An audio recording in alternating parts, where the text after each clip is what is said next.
Hello guys, welcome back to my YouTube channel export import documentation custom में आप सभी का स्वागत है। आज का जो वीडियो का टॉपिक है बहुत ही खास, बहुत ही जोरदार होने वाला है, क्योंकि इस वीडियो में आपको मैं बताऊंगा किस तरीके से आप अपने इंपोर्टेड गुड्स का कस्टम ड्यूटी किस तरीके से आपको कैलकुलेट करना है।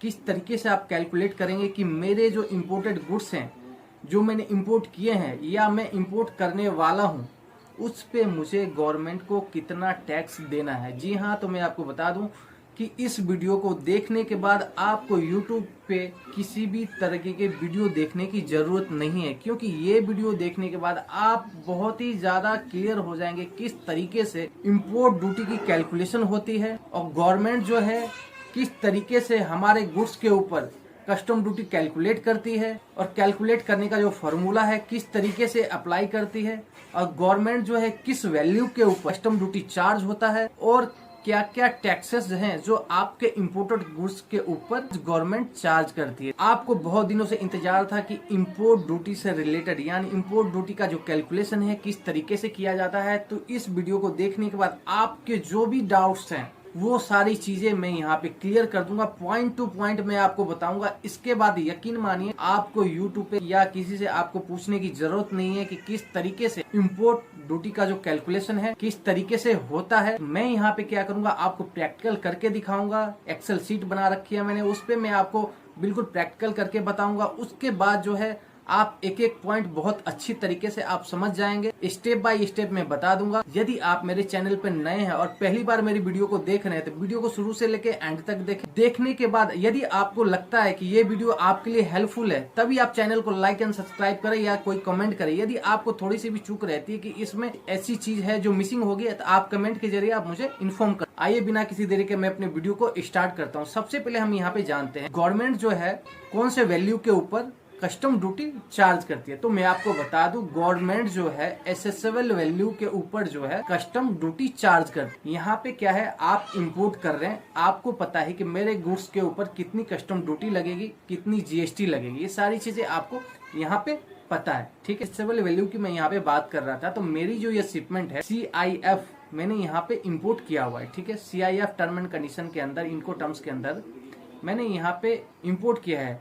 तो मुझे निकालना यहाँ पे एसेसेबल वैल्यू। तो उसके लिए क्या करना है, मुझे एसेसेबल वैल्यू किस तरीके से निकालेंगे तो मैं यहाँ पे आपको बता दूं। इससे पहले आपको ये जानना है नॉर्मली कंडीशन में क्या होता है। जो नॉर्मल गुड्स हम परचेज करते हैं उसमें जो क्या है, 3 तरीके के टैक्सेस लगते हैं। पहले तो होता है BCD, बेसिक कस्टम ड्यूटी, ये बेसिक कस्टम ड्यूटी। उसके बाद है SWS, सोशल वेलफेयर चार्ज। उसके बाद आता है IGST, integrated goods and service tax. उसके बाद आपका ये टोटल ड्यूटी कैलकुलेशन यहाँ पे हो जाता है। तो बेसिकली नॉर्मल केस में ये सारी ड्यूटीज जो है 3 प्रकार के टैक्सेस आपके गुड्स के ऊपर एप्लीकेबल होते हैं। उसके बाद क्या है, जिस तरीके के आप गुड्स इंपोर्ट करेंगे उसके बाद क्या है, अलग अलग नोटिफिकेशन है, अलग अलग क्या है एक्शन है, उसके हिसाब से क्या है कस्टम ड्यूटी चार्ज होती है। बट क्या है 50% 60% केस में जो है कस्टम ड्यूटी इसी तरीके से यहाँ पे कैलकुलेट होती है। ये एसेसेबल वैल्यू किस तरीके से हम कैलकुलेट करते हैं, तो मैं यहाँ पे अपने कंप्यूटर के स्क्रीन पे आ जाता हूँ और यहाँ पे मैं आपको प्रैक्टिकल करके बताता हूँ कि किस तरीके से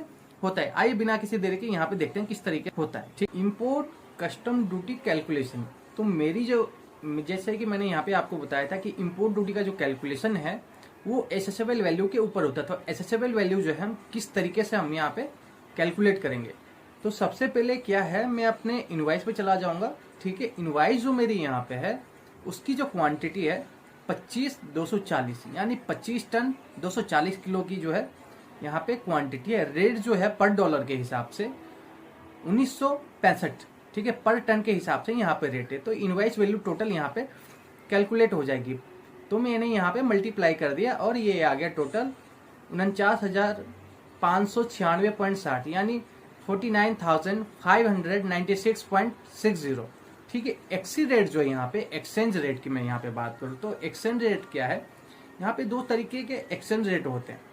एक तो कस्टम का जो एक्सचेंज रेट होता है वो, और दूसरी बात जब भी हम कोई डॉलर बुक करते हैं अपने बैंक में पेमेंट के लिए, फॉरेन पेमेंट के लिए, यदि आप फॉरवर्ड बुकिंग कर रहे हो या बैंक से एडवांस पेमेंट आप करते हो अपने एक्सपोर्टर को, उसके लिए क्या है आपको रेट बुक करने होते हैं। वो रेट एक्सचेंज रेट और ये एक्सचेंज रेट में दोनों में आपको फ्लक्चुएशन जो है हमेशा देखने को मिलेगा। तो ये नहीं कि वहां पे एक्सचेंज रेट है तो इसमें ज्यादा क्यों लग गया।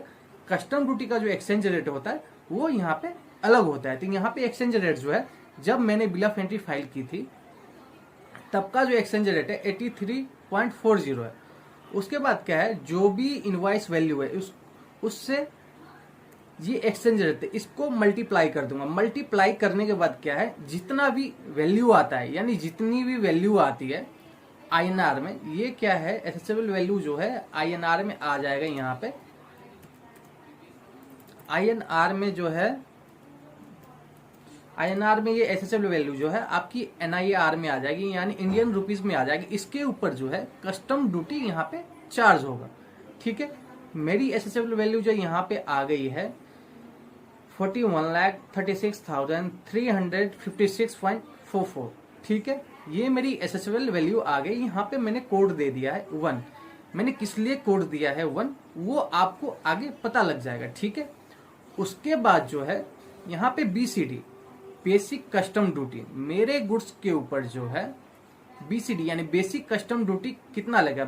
ज्यादातर लोगों को ये पता होता कि बेसिक कस्टम ड्यूटी यदि 2.5% है या 5% है 10% है उतना ही लगेगा, लेकिन उसके बाद भी और भी टैक्सेस होते हैं वो एप्लीकेबल होते हैं। ये लोग गलती कर जाते हैं इंपोर्ट करने से पहले। तो इसीलिए इस वीडियो को यदि आप देख रहे हैं तो पूरी अच्छी तरीके से वीडियो को देखें, क्योंकि इस वीडियो को देखने के बाद आपका जो भी डाउट्स है वो सारे यहाँ पे क्लियर हो जाएंगे। BCD जो है ये 2.5% है, मेरे जो गुड्स हैं उस पे 2.5% मेरा जो है बेसिक कस्टम ड्यूटी चार्ज होगा। बेसिक कस्टम ड्यूटी हम कब यहाँ पे चार्ज करेंगे, बेसिक कस्टम ड्यूटी जो है यहाँ पे देखिए, ये जो फॉर्मूला है एसेसेबल वैल्यू पे जो है यहाँ पे कैलकुलेट होगा। किस तरीके से कैलकुलेट, यहाँ पे तो मैंने फॉर्मूला लगाया हुआ है इसलिए आप यहाँ पे समझ जाएंगे। यहाँ पे देखिए जो अमाउंट है मैं आपको कैलकुलेशन करके बताता हूँ। ठीक है, उसके बाद यहाँ से 2.5% में ले लूंगा। ठीक है, तो आपका यहाँ पे ये कैलकुलेशन आ जाएगा, यानी बेसिक कस्टम ड्यूटी जो है 1,03,408.90 इतना जो है मेरा यहाँ पे बेसिक कस्टम ड्यूटी लग जाएगा। बेसिक कस्टम ड्यूटी जो चार्ज होगा वो क्या है, आपके एसेसेबल वैल्यू के ऊपर जो है बेसिक कस्टम ड्यूटी चार्ज होगा। ठीक है, यहाँ तक आप क्लियर हैं।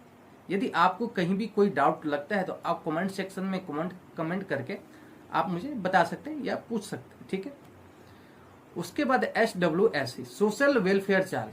सोशल वेलफेयर भी चार्ज जो है वो क्या एसेसेबल वैल्यू के ऊपर ही कैलकुलेट होगा। आपके होता होगा कि यार बेसिक कस्टम ड्यूटी जो है वो एसेसेबल वैल्यू के ऊपर कैलकुलेट हुई है, तो सोशल वेलफेयर चार्ज जो है वो भी एसेसेबल वैल्यू के ऊपर ही कैलकुलेट होगा। जी नहीं, तो आप यहाँ पे गलत हैं। एसेसेबल वैल्यू के ऊपर जो है SWS चार्ज नहीं होगा।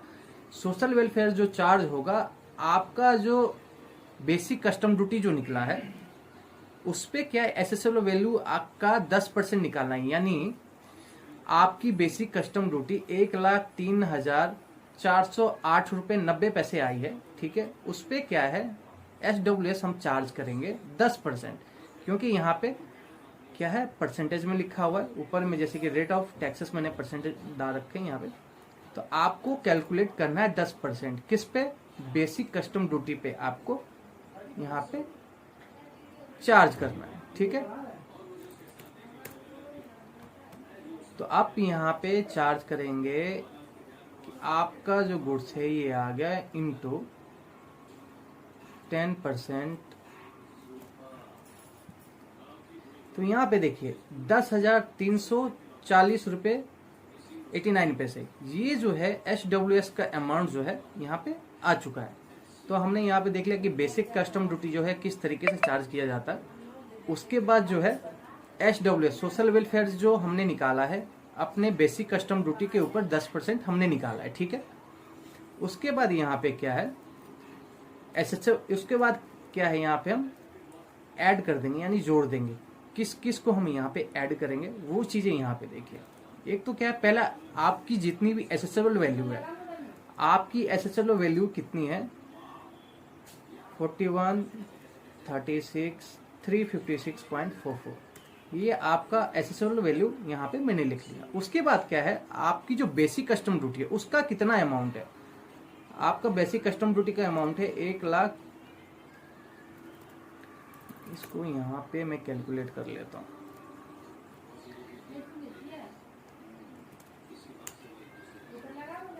ठीक है, तो यहाँ पे क्या है, अब मैं यहाँ पे ऐड कर लूंगा एसेसेबल वैल्यू ऐड कर लूंगा, बेसिक कस्टम ड्यूटी ऐड कर लूंगा, SWS यानी सोशल वेलफेयर चार्जेस जो है, इन तीनों को मैं क्या करूंगा यहाँ पे ऐड कर दूंगा। ऐड करने के बाद जो है 42,50,106.24 इतना जो है टोटल अमाउंट मेरा यहाँ पे बन जाएगा। ठीक है, जैसा कि आप भी देख रहे हैं इतना टोटल अमाउंट। मैं यहाँ पे बहुत ही बेसिक से बेसिक चीज बता रहा हूँ, इसके बाद आपको दिक्कत नहीं होगी।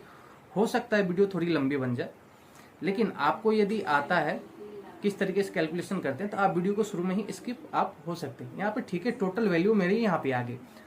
IGST जो है कब चार्ज होगा आपके कस्टम ड्यूटी पे, जो है IGST जो है कब चार्ज होता है, तो बेसिकली मैं आपको बताऊं IGST जो है आपके assessable value, basic custom duty, SWS का जितना भी टोटल होता है, टोटल होने के बाद उस पे जो है IGST चार्ज किया जाता है। ठीक है, तो यहाँ पे मैंने ऐड कर लिया है, यहाँ पे कोड डाल रखे A+B+C।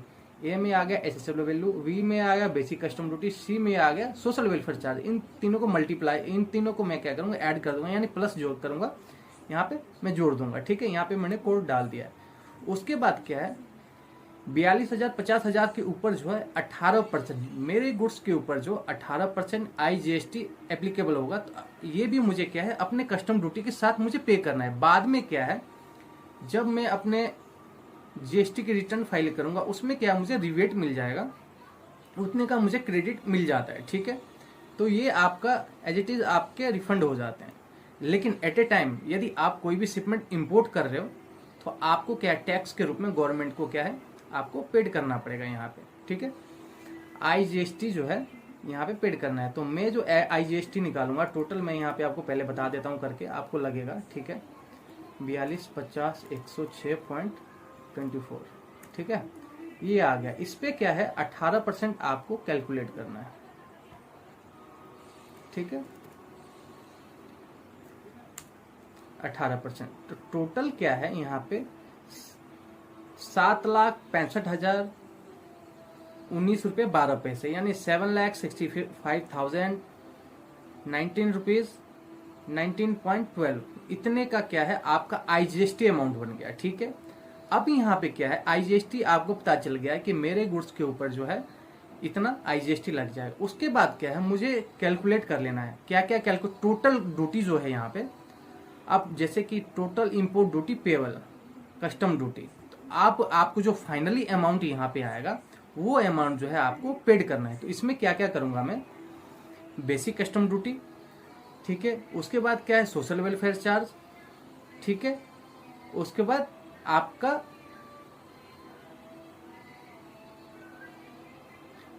IGST, ये जो अमाउंट है मैं यहाँ पे कैलकुलेट कर लूंगा। ये अमाउंट कैलकुलेट करने के बाद यहाँ पे पता चल जाएगा कि क्या क्या आपको लेना है। तो मैंने यहाँ पे क्या क्या सारे अमाउंट लिख लिए हैं और ये 8,78,768.93। तो मैं यहाँ पे आपको करके दिखा देता हूँ कि किस तरीके से होता है। ठीक है, तो ये जो है यहाँ पे कैलकुलेट हो गया। यहाँ पे कैलकुलेट के basic custom duty, social welfare charge plus IGST, ये मिला करके आपका यहाँ पे आ जाएगा 8,78,768 रुपये 93 पैसे। ये जो अमाउंट है आपका, ये जो अमाउंट है आपको जो कस्टम ड्यूटी पेमेंट आगे करनी है। ठीक है, इतना आपको पेमेंट करना है। ये कस्टम ड्यूटी का जो अमाउंट है विद इन 24 आवर्स के अंदर यदि आप पेमेंट करते हो तो आपको क्या है कस्टम ड्यूटी के ऊपर इंटरेस्ट नहीं देना है। यदि आप 24 आवर के बाद यानी 24 घंटे के बाद आप कस्टम ड्यूटी की पेमेंट करते हैं तो आपको 15 या 16% के हिसाब से इंटरेस्ट पेड करना होता है। वो इंटरेस्ट पेड किस तरीके से करते हैं मैं आगे आपको वीडियो में बताऊंगा। तब तक के लिए ये था कस्टम ड्यूटी का कैलकुलेशन किस तरीके से किया जाता है। मैं यहाँ पे बिल ऑफ एंट्री भी आपको दिखा दूंगा, ऐसा ना हो आपको लगे कि मैं अपने मन से बता रहा हूँ। ये स्टैंडर्ड इंपोर्ट ड्यूटी का कैलकुलेशन है। इसके बाद हमने यहाँ पे देख लिया कि किस तरीके से कैलकुलेशन होता है। तो अब ये मैं यहाँ पे क्या है आपके दूसरे प्रोडक्ट का जो है कैलकुलेशन करके बताता हूँ यहाँ पे, ताकि आपका यदि 1.1% आप डाउट्स होंगे तो वो भी मैं यहाँ पे क्लियर कर दूंगा। तो यहाँ पे आप देखिए ये जो है केमिकल प्रोडक्ट के उसकी ड्यूटी में यहाँ पे कैलकुलेशन करके बताता हूँ। चैप्टर नंबर है यहाँ पे 39। ये जो प्रोडक्ट है टोटल 22,560, इसका जो रेट है 1.40। ठीक है, ये इसका जो इनवॉइस वैल्यू है वो है 31,584। टोटल CIF वैल्यू जो है इसकी 31,584 बन गई। उसके बाद जो यहाँ पे एक्सचेंज रेट जो है 83.55। ठीक है, 83.55 ये है कस्टम एक्सचेंज रेट। ठीक है, यहाँ पे मैंने इसको कर दिया तो यहाँ पे टोटल एसेसेबल वैल्यू आ जाएगी 26,38,843.20, जो कि आप यहाँ पे बिल ऑफ एंट्री के ऊपर देख रहे हैं। जस्ट ये मैं आपको समझा रहा हूँ, ये ऑटोमेटिक यहाँ पे कैलकुलेट हो जाएगा, क्योंकि ये मेरे जो बेसिक कस्टम ड्यूटी है वो 2.5% स्क्रैप के ऊपर लगा हुआ है, जबकि मैं यहाँ पे केमिकल का कस्टम ड्यूटी कैलकुलेशन करके आपको बता रहा हूँ। तो ये जो केमिकल के ऊपर जो है 7.5% जो है बेसिक कस्टम ड्यूटी है। SWS 10% सब सेम ही रहता है। IGST जो है वो 18% है। तो ये मैं यहाँ पे BCD यानी बेसिक कस्टम ड्यूटी का जो परसेंटेज है वो चेंज कर दूंगा, ऑटोमेटिक देखिएगा सब कुछ आ जाएगा। तो देखिए यहाँ पे बेसिक कस्टम ड्यूटी जो है 1,97,913.20 आ गया। उसके बाद देखिए यहाँ पे SWS जो है 19,791 आ गया। उसके बाद जो है टोटल यहाँ पे IGST जो है IGST 5,14,178.60 ये टोटल आ गया। टोटल ड्यूटी यहाँ पे देखिए, ये टोटल आप यहाँ पे बिल ऑफ एंट्री में देख के इस तरीके से यहाँ पे होता है। तो टोटल ड्यूटी जो मुझे गवर्नमेंट को पेमेंट करनी है 7,31,883.16। ये था पूरा वेरिफिकेशन। आपको 1% भी ऐसा ना लगे कि मैंने जो बताया है वो गलत है, ये बिल्कुल सही फॉर्मूला है। आप इस फॉर्मूले को यूज करके कस्टम ड्यूटी का कैलकुलेशन कर सकते हैं। ठीक है, ये था इंपोर्ट ड्यूटी का पूरा कैलकुलेशन। आशा करता हूँ आप लोगों को वीडियो अच्छी लगी होगी। मिलते हैं अपने नेक्स्ट वीडियो में, तब तक के लिए जय हिंद, गुड बाय, थैंक यू, नमस्कार।